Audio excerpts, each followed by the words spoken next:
जैसे आपने क्लास आगे की है ना सर, इस तरह दूसरी क्लास भी सर फजल ने भी आगे कर दी है। फजल ने तो या फरूख ने? फरूख ने। और फरूख ने तो कॉल ऑफ ही कर दी मेरा ख्याल। जी, तो ये मिड भी दोनों सेक्शंस के आगे चले गए, तो मैंने कहा शायद कोई मीटिंग होगी होगा। एक्चुअली फरूख और मैं तो इकट्ठे गए हुए थे किसी जगह बाहर मीटिंग, तो वो इसलिए, यानी हमारी दोनों की क्लास आगे होना या रिस्केड्यूल होना, वो तो यही वजह थी कि हम इकट्ठे गए हुए थे। तो डॉक्टर आमिर की क्या मसरूफियत थी ये मुझे अंदाज़ा नहीं है, क्योंकि हम ऑफिस में नहीं थे पीछे से ना, तो उन्होंने पीछे से कहीं मैसेज आया, तो मुझे अंदाज़ा नहीं है कि क्या बात हुई। ओके। तो कितने लोग आ गए हैं अभी हमारे पास? 18। ठीक है, ओके।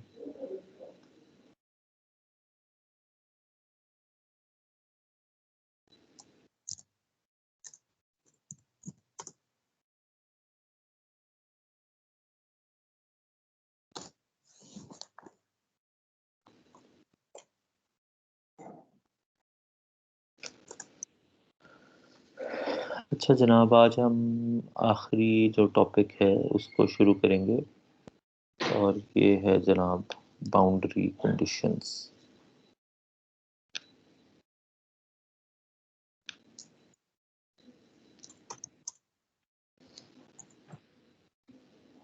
कितने लोग आ गए हैं? 19। चलो को थोड़े और आ जाए, 2-4।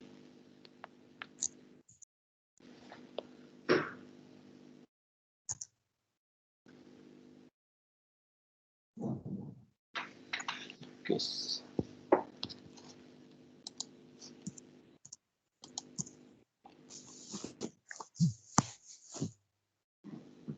अल्हम्दुलिल्लाह।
पच्चीस। चलो ठीक है, सफिशिएंट लोग आ गए। सफिशिएंट लोग शुरू करें क्या नहीं?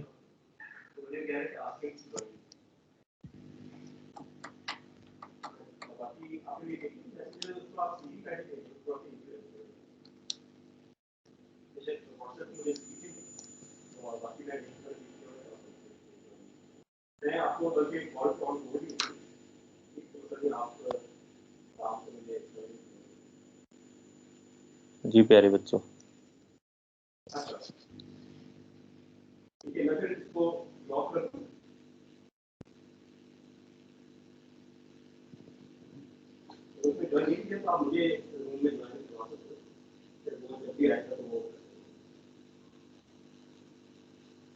चलें बच्चों हम शुरू करते हैं। आप लोग की तरफ से तो आवाज़ भी नहीं आ रही, तो आई होप कि आप सारे सुन रहे हैं। अस्सलाम वालेकुम सर।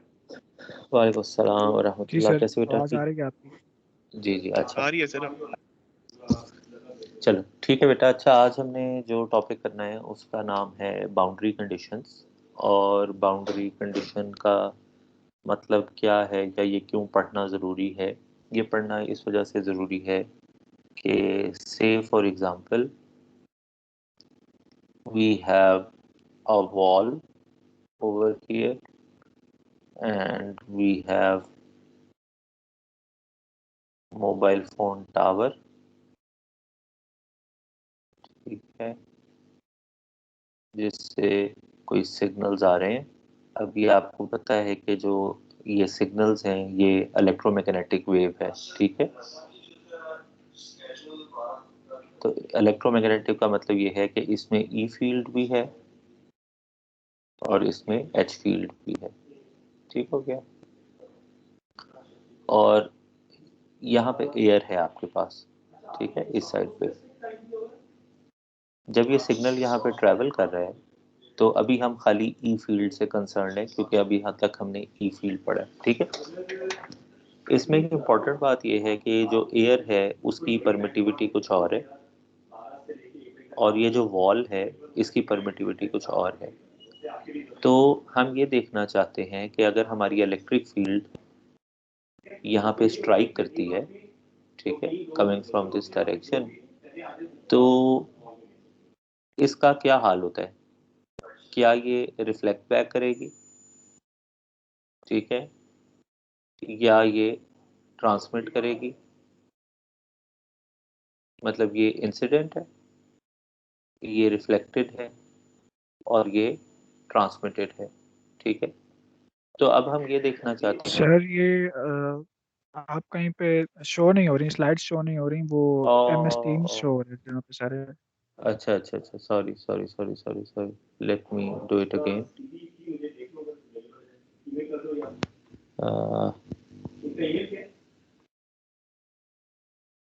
आप देखो, अब शो हो गई कि नहीं? सर अभी तक तो नहीं आया, अभी तक नहीं शो हुआ, शायद हो जाए, थोड़ा सा हो गई लैग है। सर हो रही है शो। जी, सारों को हो रही नजर आ गई आपके नहीं? जी सर आ रही है। अच्छा चलो ठीक है। तो मैं आपको ये कह रहा हूँ कि ये बाउंड्री कंडीशंस हम पढ़ेंगे, और क्यों पढ़ेंगे उसकी रीज़न मैं आपको बता रहा था कि we have a mobile phone tower, और उसमें से सिग्नल जब निकल रहा है तो ये सिग्नल जो है it is in the form of electromagnetic wave, ठीक हो गया। इसके अंदर ई फील्ड का कंपोनेंट भी है, इसमें एच फील्ड का कंपोनेंट भी है, ठीक हो गया। मतलब इलेक्ट्रिक फील्ड भी और मैग्नेटिक फील्ड भी। तो जब ये वेव हमारे पास आ रही है तो नाउ ये हमारी एक दीवार है, ठीक है, इस साइड के ऊपर। तो beyond this wall we have a different permittivity, and before this wall we have a different permittivity, ठीक है। तो now we want to see कि अगर इलेक्ट्रिक फील्ड यहाँ पे स्ट्राइक करती है तो उस इलेक्ट्रिक फील्ड के ऊपर क्या गुजरती है। क्या वो रिफ्लेक्ट बैक होती है, क्या वो ट्रांसमिट होती है इनटू द अदर मीडियम। अगर वो ट्रांसमिट होती है तो हाउ डज इट ट्रांसमिट, ठीक है। तो ये चीज़ें हम देखना चाहते हैं, ठीक है।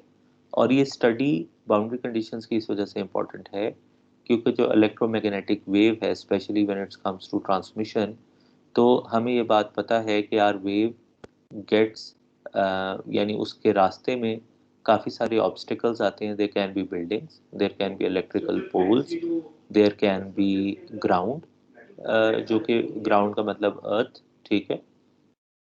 There can be cars, there can be human beings. तो वी वांट टू स्टडी कि जब वेव उनके साथ किसी भी मीडियम के साथ स्ट्राइक करती है coming from one medium, it tries to enter into an other medium, तो क्या ऐसे पैरामीटर्स होते हैं जो कि डिसाइड करते हैं कि वेव का कितना कंपोनेंट उसमें एंटर होगा और कितना कंपोनेंट रिफ्लेक्ट बैक होगा, ठीक है। तो जो सबसे ज़्यादा जेनेरिक केस है वो ये है कि we consider a wave coming from one dielectric medium and trying to enter into another dielectric medium, or between one medium number one and medium number two जो हमारी बाउंड्री है या जो हमारा इंटरफेस है that is called our boundary, ठीक है। तो इस बाउंड्री के ऊपर क्या कंडीशंस लगती हैं विच डिसाइड के whether they will enter into this medium और नॉट, वो हम स्टडी करना चाहेंगे, ठीक है। तो सबसे जेनेरिक केस जो है वो हमारे पास ये है when we have two dielectrics, ठीक है।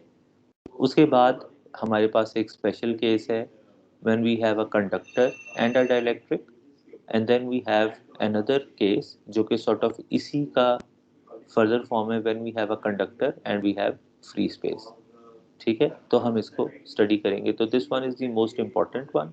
अगर आपको ये समझ लग जाएगा तो आपको बाकी भी समझ लग जाएगा, ठीक है। इसको स्टडी करने का या समझने का प्रोसेस काफ़ी सिस्टमेटिक है। आपके सामने एक प्रोसीजर मेंशन्ड है। हमें इन दो इक्वेशंस का सहारा लेंगे। One is E dot D L is equal to zero, which is what, second Maxwell equation, ठीक है।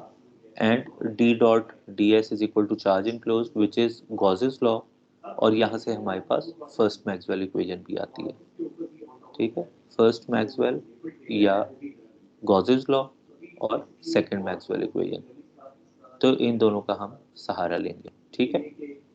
हम करेंगे क्या कि हमारे पास इलेक्ट्रिक फील्ड का जो कंपोनेंट है उसको हम दो कंपोनेंट्स में ब्रेक करेंगे, टेंजेंट एंड नॉर्मल।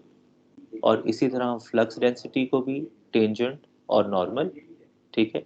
और इन दोनों को हम अलग अलग स्टडी करेंगे और बाद में दोबारा कंबाइन कर लेंगे, ठीक है। मसलन इलेक्ट्रिक फील्ड को स्टडी करेंगे इन दोनों कैपेसिटीज़ में और फिर रिजल्टेंट इन दोनों को ज्वाइन करके दोबारा हमारे पास इलेक्ट्रिक फील्ड का वेक्टर आ जाएगा। Same goes for flux density. और हम दोनों को क्यों कंसिडर कर रहे हैं, हम खाली एक को क्यों कंसिडर नहीं कर रहे, वो इस वजह से क्योंकि इक्वेशन E की फॉर्म में है, दूसरी इक्वेशन D की फॉर्म में है।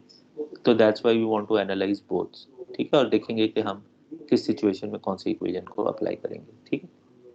तो let us see now, if you look at it, we have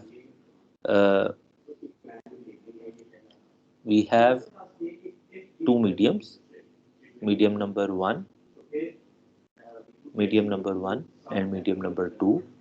This one has relative permittivity E1, total permittivity E1, and this one has permittivity E2, ठीक है। Electric field is going from medium number 2 to medium number 1, ठीक है। Direction हमने ये ली हुई है, ऊपर से नीचे भी आ सकती है, देयर इज नो प्रॉब्लम, लेकिन अभी हम ये कह रहे हैं कि मीडियम नंबर 2 से मीडियम नंबर 1 में एंटर होने की कोशिश कर रही है। अब हम क्या करेंगे, ये जो इलेक्ट्रिक फील्ड है ये हमारा इंटरफेस है, this one is our interface, ठीक है। ये स्ट्रेट लाइन भी हो सकती है, लेकिन ऐसे इसको जनरलाइज करने के लिए एक कर्व्ड सरफेस बनाई हुई है, ठीक है। Now if you look at it, this is our electric field. So it can be broken down into two components. One is the perpendicular component, the other one is the parallel component, जिसको हम normal और tangent component भी कहते हैं, ठीक है। तो the component which is normal to the interface, that is called the normal component. The component which is tangent या parallel to the interface, that is the tangent component. और इसी तरह जो सपोजिटली यहाँ पे E1 का वेक्टर आएगा उसको भी हमने दो कंपोनेंट्स में ब्रेक कर लिया, tangent component and normal component, ठीक है। और इनकी जो डायरेक्शन है वो हमने रिजल्टेंट के हिसाब से डिफाइन कर ली, ठीक हो गया। तो E2 एंड E1, तो हमने कंपोनेंट्स हमारे पास चार आ गए, E1T, E1N, E2T and E2N, ठीक है। अब हमने क्या किया, इस इंटरफेस के ऊपर हमने एक छोटा सा स्क्वायर लूप डिफाइन किया। ये जो स्क्वायर लूप है इसकी जो हाइट है that is delta H, and इसकी जो ये विड्थ है दैट इज डेल्टा डब्ल्यू, ठीक है। और ये जो स्क्वायर लूप है इसके ऊपर हम इक्वेशन अप्लाई करेंगे, E dot D L is equal to zero, क्योंकि हमें पता है कि एक लूप में हमारे पास जो सर्कुलेशन है दैट शुड बी 0, ठीक है। ओके, तो जब हमने ये काम किया तो now if you start applying, इसको आप सेगमेंट नंबर 1 किसी को भी ले लें, segment number 1, let us do this as segment number 1, this is segment number 2, segment number 3 and segment number 4, ठीक है। Okay, now what we going to do is segment number 1 पे अगर आप देखें तो ई फील्ड का कौन सा कंपोनेंट है बताएंगे?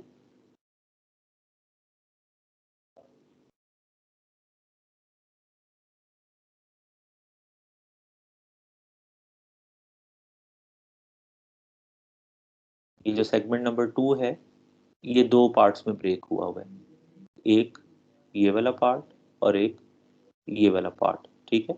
दो में मैं इस वजह से सर ये कह रहा हूँ क्योंकि सर वीडियो लैग सॉरी कर रही है, से क्वेश्चन आपका समझ नहीं आया। जी, मैंने पूछा था कि जो सेगमेंट नंबर 1 है इसके अलोंग मैंने ई डॉट डी एल लेना ना, ठीक है। तो जो डी एल है मुझे उसकी वैल्यू बता दें और जो ई का कंपोनेंट है अलोंग सेगमेंट नंबर 1 मुझे उसकी वैल्यू बता दें। ठीक है सर। जी बताइए।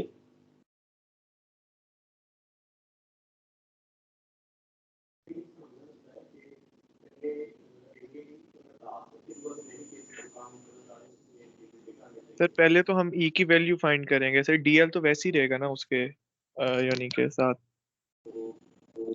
बेटा ई को अभी हमने जेनेरिक एक्सप्रेशन में रखना है, ठीक है। ई की दो वैल्यू E1T और E1N, E2T एंड E2N, ठीक है।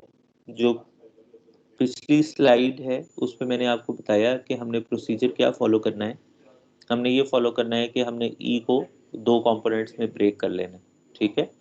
तो अब आप ये देखिए कि we have E1 is equal to E1T plus E1N। इसी तरह E2 is E2T plus E2N, ठीक है। ठीक ये हम ठीक ये हम डिफाइन करना चाहते हैं, ठीक है। E dot D L is equal to 0, ये हम इक्वेशन को इस्तेमाल करें, ठीक है। तो अब अगर आप ये लूप देखें, जो ये वाला लूप है, तो we have 4 DLs। DL1 is equal to delta W, ठीक है। DL2 is equal to delta H, DL3 again delta W and DL4 दोबारा से डेल्टा H, ठीक है। तो नाउ सबसे पहले अगर सेगमेंट नंबर 1 को देखें तो सेगमेंट 1 के लिए अगर हम ई डॉट डी एल कैलकुलेट करें तो सेगमेंट 1 के अलोंग क्या कंपोनेंट है E1 का, मुझे बता सकते हैं?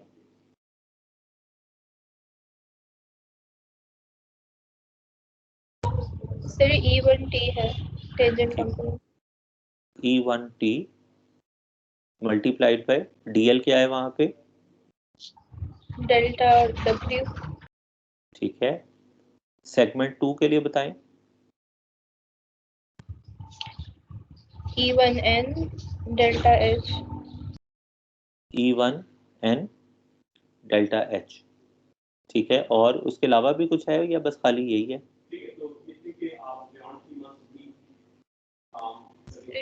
E2 के लिए भी अगर करेंगे तो ऐसे हो जाएगा।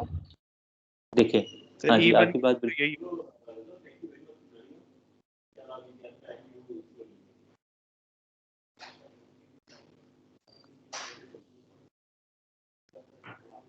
समझ लगी ये बात कि नहीं?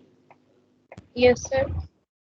ठीक है। अच्छा, इसमें एक और इम्पोर्टेंट बात ये है जिसको अभी आगे जाके हम वेरीफाई कर लेते हैं कि अगर आप E1 की डायरेक्शन देखें और इस लूप की डायरेक्शन देखें तो वो दोनों ऑपोजिट हैं। तो आई बिलीव कि it would B negative E1N and it would B negative EN2, ठीक है। बिकॉज E1N की भी डायरेक्शन ऊपर की तरफ है लेकिन हम नीचे की तरफ आ रहे हैं, E2N की डायरेक्शन भी ऊपर की तरफ है लेकिन हम नीचे की तरफ आ रहे हैं, ठीक है। तो it would B minus and minus. Segment 3 के लिए बताएं।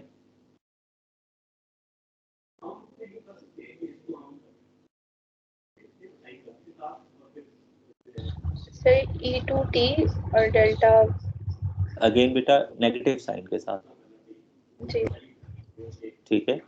सेगमेंट 4 के लिए बताएं प्लीज। E2N होगा ठीक है, और delta delta H by 2 plus, हाँ डेल्टा H ओवर 2 प्लस ठीक है। अब जी ई सर डॉट डी एल, अब सर्कुलेशन के लिए हम इन सारे सेगमेंट्स को ऐड कर लेंगे ना, ये वाला ये वाला ये वाला और ये वाला, ठीक है। हाँ ठीक है तो सर अब आप देखिए, ये इसके साथ कैंसिल और ये इसके साथ कैंसिल, ठीक है। तो हमारे पास बचा क्या, E1T delta W minus E2T delta W is equal to 0, ठीक है। और इससे हमारे पास क्या आ गया, E1T is equal to E2T।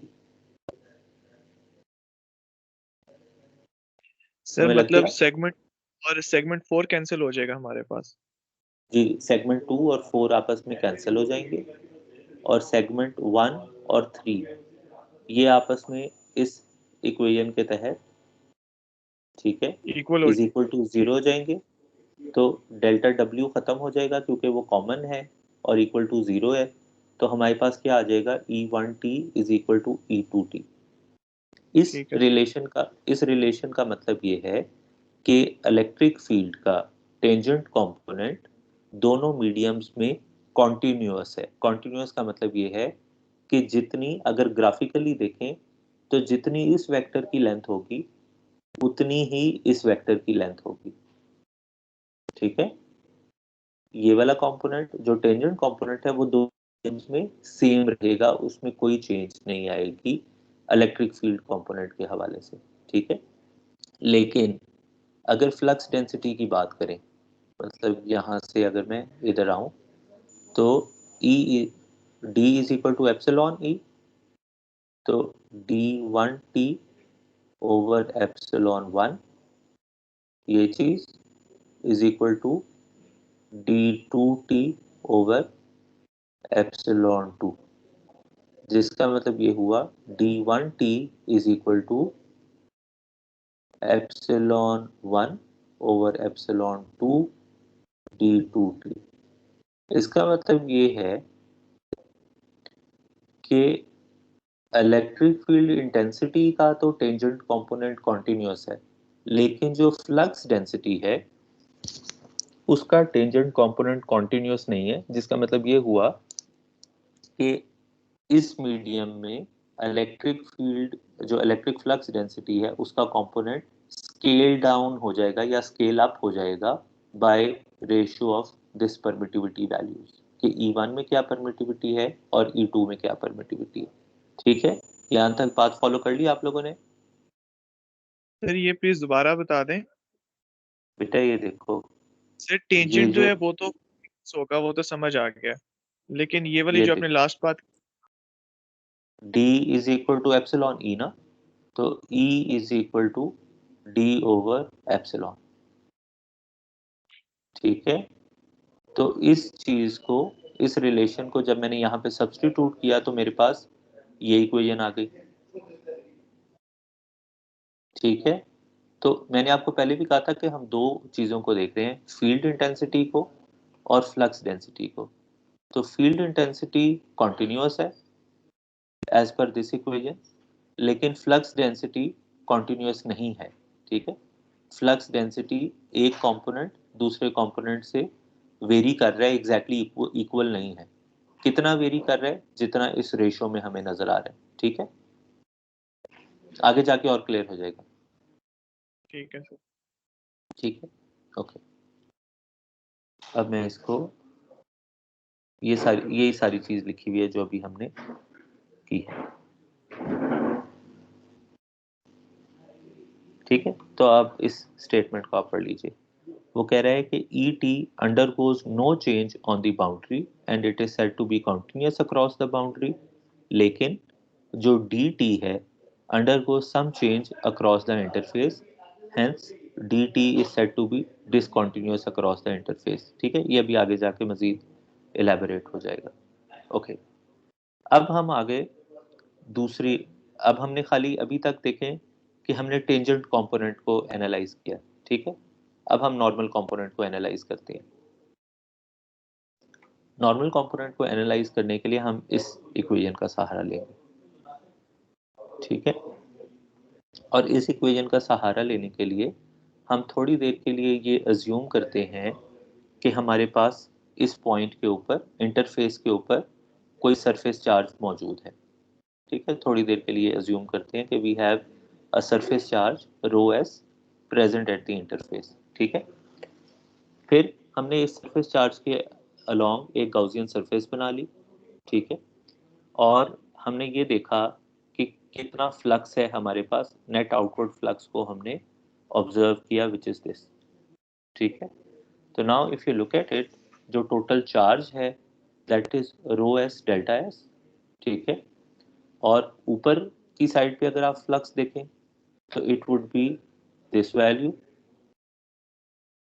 ठीक है, और नीचे की साइड पे अगर फ्लक्स देखें तो d2n की वैल्यू डायरेक्शन ऊपर की तरफ है, लेकिन हम फ्लक्स नीचे की तरफ देख रहे हैं। ठीक है, तो we have minus d2n delta S. ठीक है, जब आपने इसको एनालाइज किया तो you got to this point. ठीक है, अब प्रीवियसली हमने ये अजम्पशन ली थी कि there is some surface charge. अगर हम उस अजम्पशन को ख़त्म कर लें और हम ये कहें कि actually surface charge is zero, तो we get this d1n is equal to d2n। ठीक है, जिसका मतलब ये हुआ कि जो normal component of flux density है दैट इज नाउ कॉन्टिन्यूस, लेकिन अगर हम इलेक्ट्रिक फील्ड इंटेंसिटी की बात करें तो इसका जो नॉर्मल कंपोनेंट है दैट इज डिसकंटिन्यूस। ठीक है, चलें अब इन सारी बातों का मतलब क्या है। डिसकंटिन्यूअस बेटा डिसकंटिन्यूअस का मतलब ये होता है कि it is not exactly equal to each other. ठीक है, और कॉन्टिन्यूअस का इस केस में मतलब ये है कि it is exactly equal to each other. अब इन दोनों बातों को जब आप कंबाइन करके देखेंगे तो आपके पास क्या होगा, मैं आपको समझाता हूँ। Now have a look at it.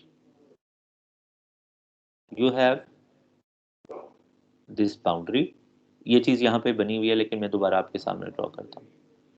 You have electric field E1 and you have electric field E2। ठीक है, इसको आपने डिवाइड किया E1n में एंड E1t में। ठीक है, अब आप ये देखिए, जब ये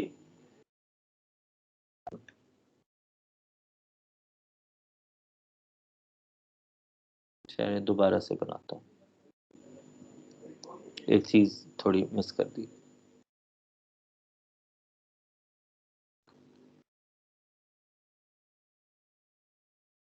E2, ठीक है, और इसको आपने बनाया E2t एंड E2n।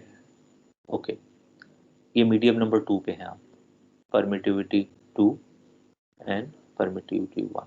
ठीक है, अब मैंने ये डिटरमिन करना है ना कि यहाँ पे इलेक्ट्रिक फील्ड की क्या डायरेक्शन होगी, राइट, उसका मैग्नीट्यूड और डायरेक्शन, ये चीज़ें डिटरमिन करनी है, राइट। अब क्या है, मेरे पास ऑलरेडी इसकी वैल्यू है और मुझे फ्रॉम माय बाउंड्री कंडीशन मुझे ये पता है कि इस मीडियम में जब मैं आऊँगा तो जो मेरा टेंजेंट कंपोनेंट है वो एग्जैक्टली इक्वल होगा इसके। ठीक है, जो E1t होगा ये एग्जैक्टली इक्वल होगा E2t के। ठीक है, लेकिन जो मेरा E1n है वो होगा इक्वल,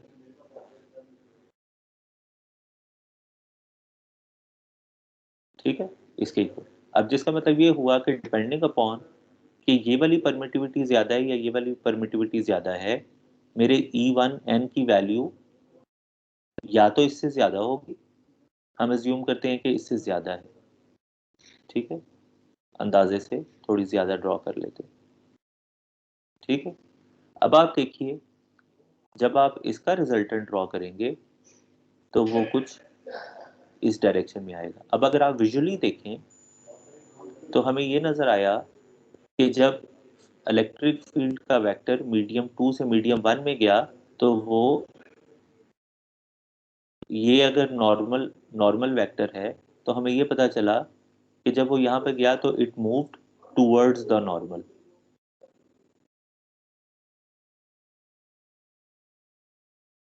ठीक है, बात समझे या नहीं समझे?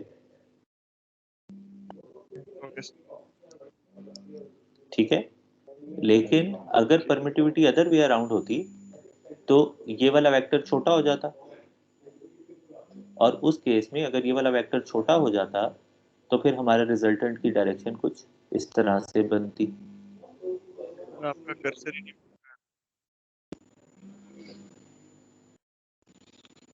सॉरी बेटा। लैग सर, वो जी कोई वीडियो बात लैग नहीं। कर रही, दोबारा जी से जी मैं बताओ। इंतजार। जी बेटा, तो मैं आपको ये कह रहा हूँ कि अगर हमारे पास E1n की वैल्यू बड़ी होती, हमारे पास दो केसेस होंगे ना, क्योंकि ये इस रेशियो पे डिपेंड कर रहा है, तो we have two cases. E1n is greater than E2n। अगर E1n बड़ा होगा तो इसका मतलब है कि हमारा रिजल्टेंट इस तरफ हो जाएगा, तो हमारी जो E2 की वेव है it will move towards the normal. ठीक है, लेकिन अगर E1n की वैल्यू लेस देन E2n है तो हमारी जो वेव है it will move away from the normal. ठीक है, अब आप ठीक है मुझे सर। प्लीज याद करके बताइए लॉ ऑफ रिफ्रैक्शन जो आप लोगों ने पढ़ा हुआ है, क्या है, किसी हाँ को सर, याद है? वो एंगल जो लाइट का जो इंसिडेंट रे है, अगर वो जितना नॉर्मल के पास हो एंगल रख के हम मतलब 90 के पास रख के हम हिट करेंगे तो उतनी कम डिफ्रैक्ट होगी। ठीक है, आपको याद होगा हम ये दो अल्फाज रट्टा हमने मारा होता था। When the light moves from a denser medium to rare medium it moves पता नहीं अवे फ्रॉम नॉर्मल या टूवर्ड्स द नॉर्मल, कोई एक टर्म होती थी। ठीक है, अवे। ठीक है, और हम कहते हैं कि when it moves from rare to denser medium तो फिर अदर वे अराउंड होता है। अब ठीक है। ये जो डेंसर या रेयर मीडियम है इसकी क्वांटिफिकेशन अब हमें आके ये पता चला इतने सालों के बाद कि एक्चुअली ये परमिटिविटी ऑफ द मटेरियल के ऊपर होती है। ठीक है, ठीक। तो the permittivity of the material decides whether the material is a denser medium या रेयर मीडियम। ठीक है, और ये जो भी हमने बाउंड्री कंडीशंस पढ़ी हैं यही हमें बताती हैं कि जब एक मीडियम से दूसरे मीडियम पे ट्रांसमिट करेगी तो एक्चुअली किस तरफ डिफ्लेक्ट करेगी, क्या अवे फ्रॉम द नॉर्मल जाएगी या टुवर्ड्स द नॉर्मल जाएगी। और जो हमारा रिफ्रैक्टिव इंडेक्स है वो इन दोनों परमिटिविटीज का रेशियो होता है। ठीक है, जो कि थीटा डिपेंडेंट होता है, ये भी आपके सामने सारा मैथ्स आ जाएगा। तो ओके। जी हमारे पास, ठीक है, अब हमने ये किया कि जो टेंजेंट कंपोनेंट है और जो नॉर्मल कंपोनेंट है उनको हमने साइन थीटा कॉस थीटा की फॉर्म में लिख लेंगे। ठीक है, विद रिस्पेक्ट टू ये। तो इसी तरह dn का नॉर्मल, उसको नॉर्मल को कॉस थीटा की फॉर्म में लिख लिया। अब जब आपने इनको tan थीटा में कन्वर्ट किया तो now this is the ratio of tan theta which is actually the ratio of relative permittivities, and this ratio of tan thetas is the refractive index। ठीक है, ठीक है सर। समझ समझ लग गई सारों को? जी सर। ओके, अब हम जाते हैं दूसरे स्पेशल केस के ऊपर which is the conductor and dielectric boundary condition. Now इसमें हमारे पास क्या होगा कि we will have two mediums, one would be a dielectric medium sir, and the. जी बेटा। ये पिछली स्लाइड से क्वेश्चन है जी जी बताएं। सर। जो हम एंगल लेते हैं वो हम नॉर्मल से लेते हैं या सरफेस से लेते हैं, मतलब एक्स एक्सिस से लेंगे या जो नॉर्मल है उससे हम एंगल थीटा लेंगे? बेटा ये देखें, इस केस में हम राइट एंगल ट्राइंगल बना रहे हैं ना, आपकी मर्जी है कि आप जहाँ मर्जी से लेना चाहते हैं, ठीक है। अब राइट एंगल ट्राइंगल में हमने इंटरनल एंगल ले लिया, ठीक है।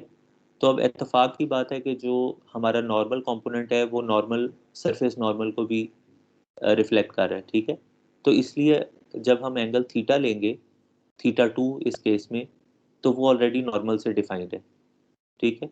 यहाँ पे जब आप थीटा 1 लेंगे तो अगेन नॉर्मल से डिफाइंड है, क्योंकि हमने ये देखना है ना कि move away from the normal है या टूवर्ड्स द नॉर्मल है।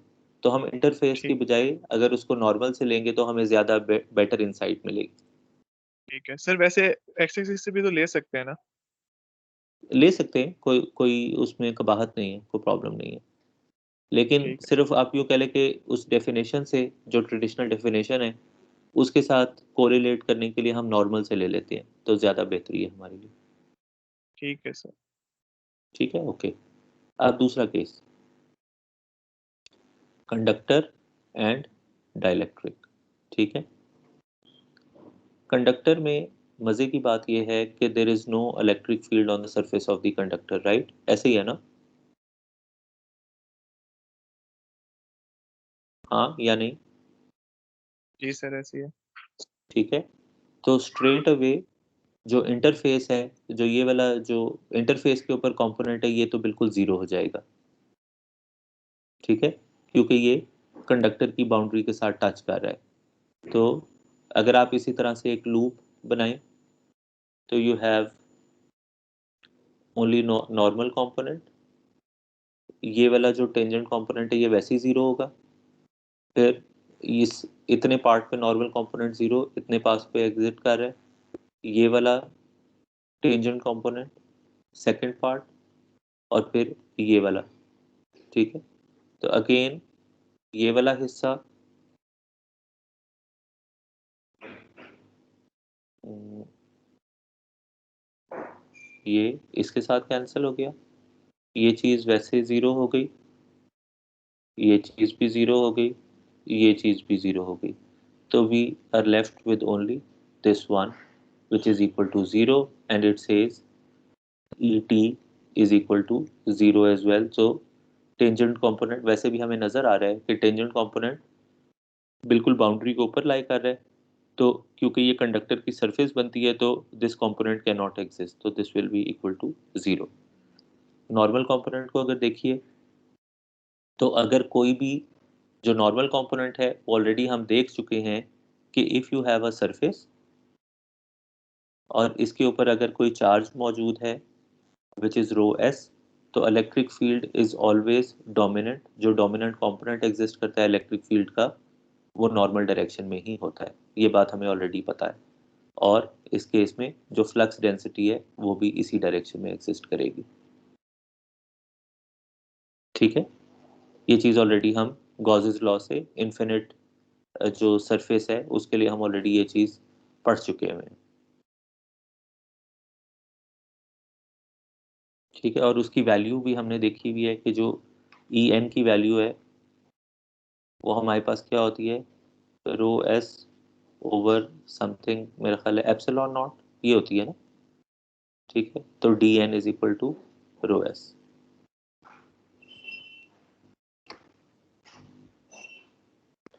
अब तीसरी चीज़ है कंडक्टर और अच्छा ये कुछ कंक्लूजन्स हैं, no electric field may exist within the conductor, ये चीज़ हम ऑलरेडी स्टडी कर चुके हैं। Is equal to minus del B, conductor एक इक्वी पोटेंशियल सरफेस होता है, ये भी हम पढ़ चुके हैं। The electric field E can be external to the conductor and normal to its surface, ये भी हम पढ़ चुके हैं। सर वो उसके नीचे सर एक पिछली स्लाइड करिएगा। जी बेटा।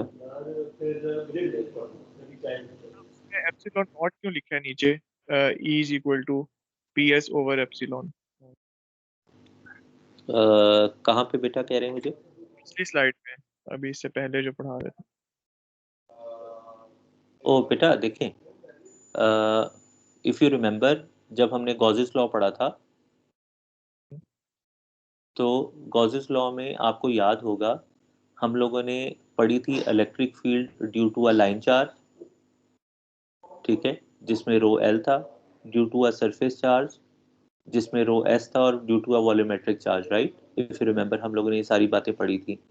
तो मैं सिर्फ आपको ये कह रहा था कि अगर आपको याद हो तो हमने सरफेस चार्ज के लिए इलेक्ट्रिक फील्ड जब डिटरमिन की थी तो हमारे पास उसकी वैल्यू कुछ इस तरह की आई थी।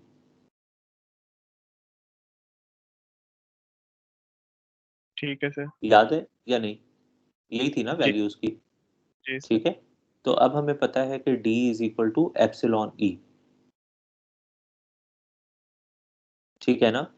तो जब हम D डिटरमिन करेंगे तो अगर इसके साथ एप्सिलॉन से मल्टीप्लाई करें दोनों साइडों पे तो ये कैंसिल हो गया ना, तो D is equal to rho S आ गया हमारे पास।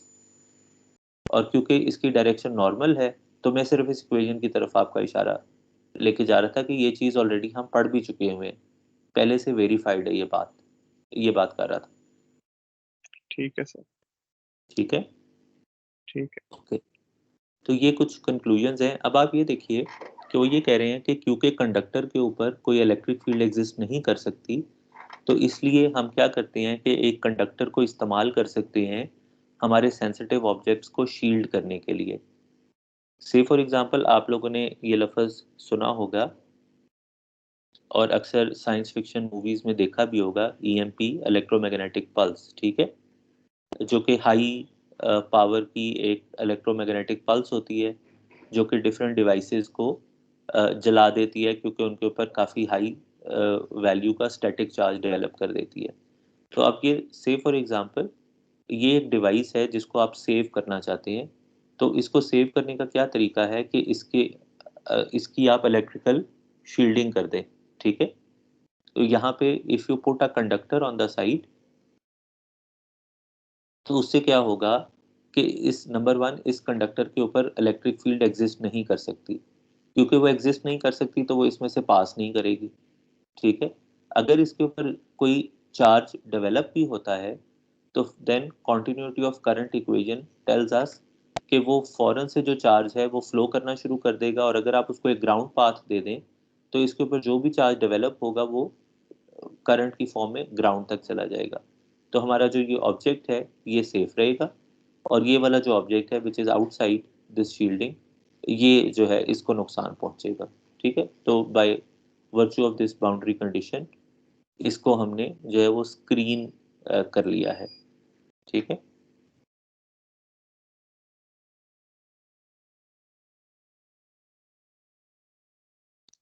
Okay sir. ओके। अब तीसरा केस है हमारे पास कंडक्टर और फ्री स्पेस का।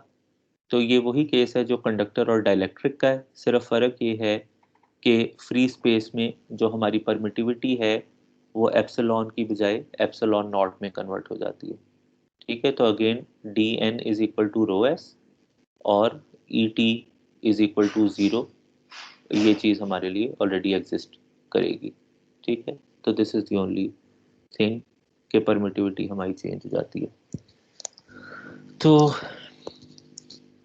आई थिंक यही हम बस कवर करना चाह रहे थे। इस एग्जाम्पल को आप देखिए और मुझे बताइए कि इसमें आपको कुछ अगर चीज़ समझनी है तो। हमारे पास दो बाउंड्रीज हैं, एक की परमिटिविटी रिलेटिव परमिटिविटीज दी हुई हैं ER1 ER2, और ER1 की वैल्यू ER2 की वैल्यू तो गिवन है हमें, ER1 की वैल्यू भी गिवन है, E1 की वैल्यू हमें गिवन है जो कि इस मीडियम में एग्जिस्ट कर रही है, और हमें डिटरमिन करना है E2। ठीक है, सर ये इस केस लगेगा। सॉरी बेटा, सर मैं कह रहा हूँ ये जो हमने पहला केस पढ़ा था वो वाला अप्लाई होगा इस पे। जी जी बिल्कुल बिल्कुल, पहला केस अप्लाई होगा क्योंकि दोनों डाइलेक्ट्रिक्स हैं। ठीक है, तो अब आप ये देखिए जो चीज़ आपने डिटरमिन करनी है E2 की वैल्यू। अब प्रोसीजर वही है कि E1 को आप, अब ये वही सवाल है जो मैंने आपसे OST में पूछा है कि यू हैव दिस वेक्टर। अब आपको पता चल गया कि आपका इंटरफेस जो है वो XY प्लेन में है। ठीक है, और ये जो सरफेस नॉर्मल है ये Z डायरेक्शन में है। ठीक है, तो नाउ सबसे पहले आपने इसको कन्वर्ट करना है टेंजेंट और नॉर्मल कंपोनेंट में। तो मुझे ज़रा बताएं कि E1t क्या होगा एंड E1n क्या होगा।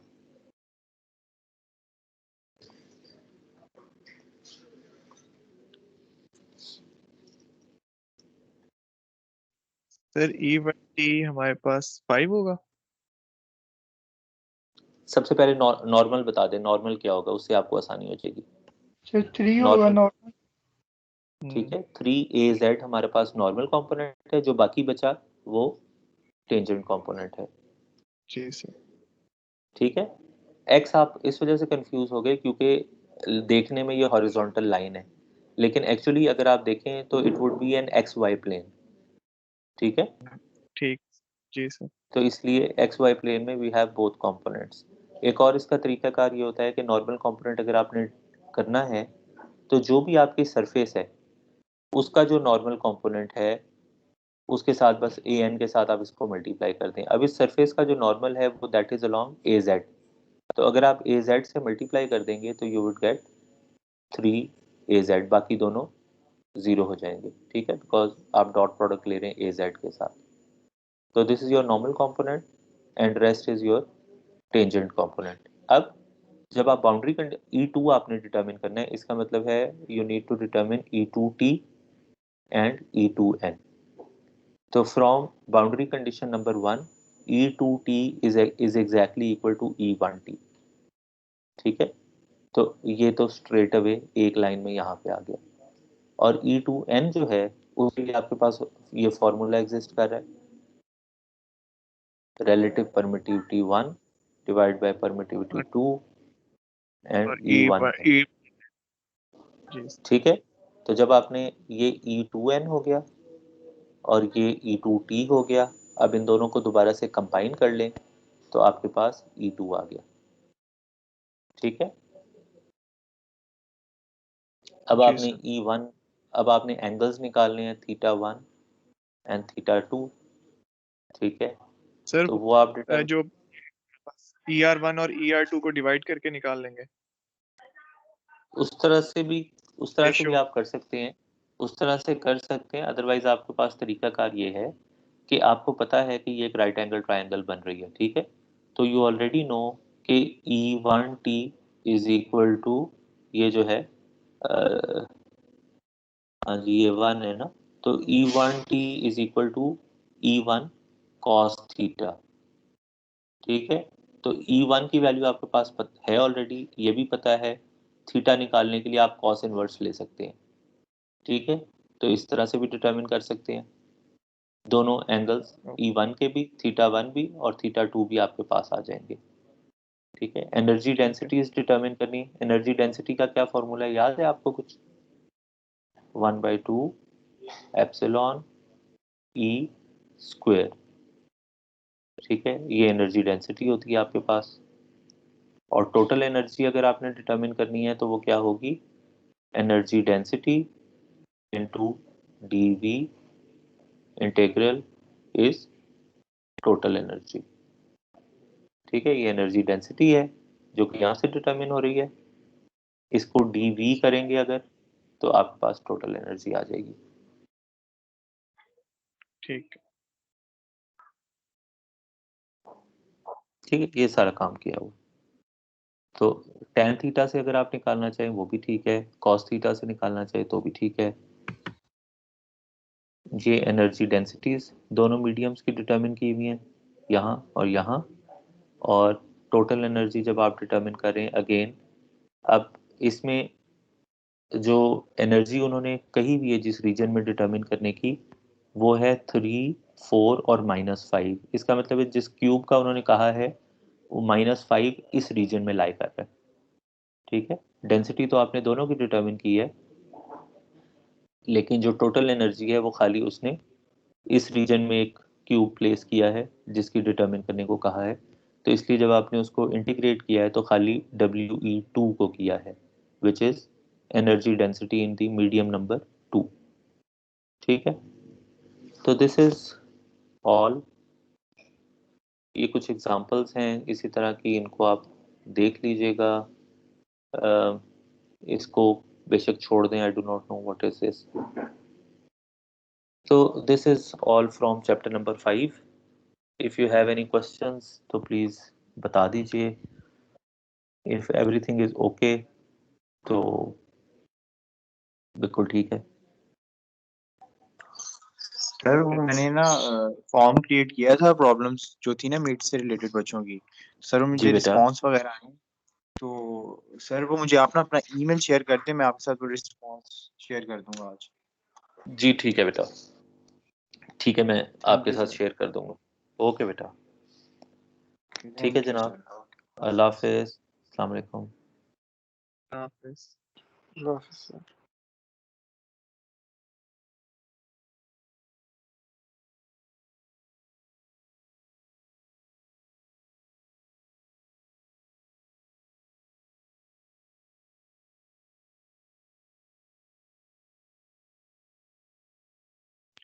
यार ये रिकॉर्डिंग स्टॉप कर दो कोई।